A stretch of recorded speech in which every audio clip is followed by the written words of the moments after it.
Hello, my name is Michelle Black, and I'm one of the band directors at Pearson Middle School. Today we're going to be talking about the parts of the bassoon.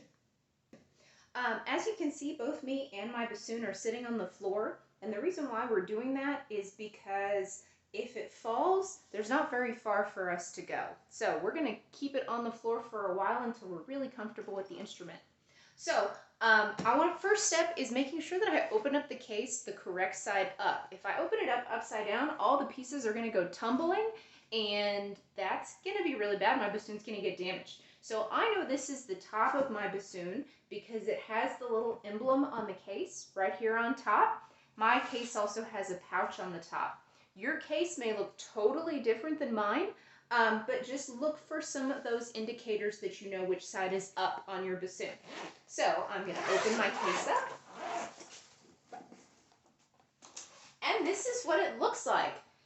Oh my goodness, there's so many different pieces and so many things. It looks like a manual for how to assemble some furniture for IKEA. So, I know that looks confusing, but we're going to practice putting it together later. Today we're just going to look at all the different parts and what they're called. The smallest but most important part of the bassoon are the reeds. These are my reeds, and this is what you actually put in your mouth and blow on, and this is what makes the sound happen. So, super duper important. Keep those safe. The next part of the bassoon is the bocal. That starts with the B, bocal, and the reed goes on the bocal, and the bocal goes inside the bassoon, and you play on it, and that's what makes the sound happen. The next part of the bassoon is called the boot. Okay, it's the heaviest part of the bassoon, not super heavy, but the heaviest part of the bassoon. It looks like this. This is the boot, and it's called the boot because it sits on the floor. Okay, or when I put it together, I put the boot on the floor. So this is the boot. Then we have the wing joint. Okay, so this is the wing joint.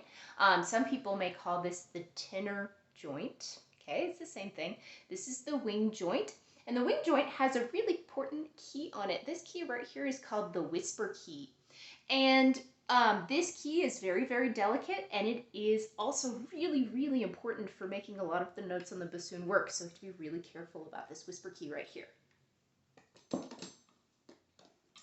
This next piece is called the long joint. I just call it the long joint because it's long. Some people call it the bass joint, okay?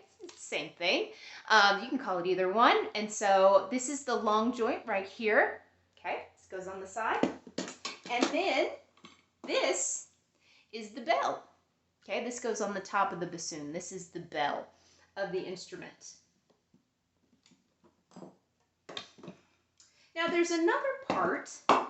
It's not part of the instrument, but you have to use it to play. And this is called a seat strap. And it's a long piece of leather with a hook on it.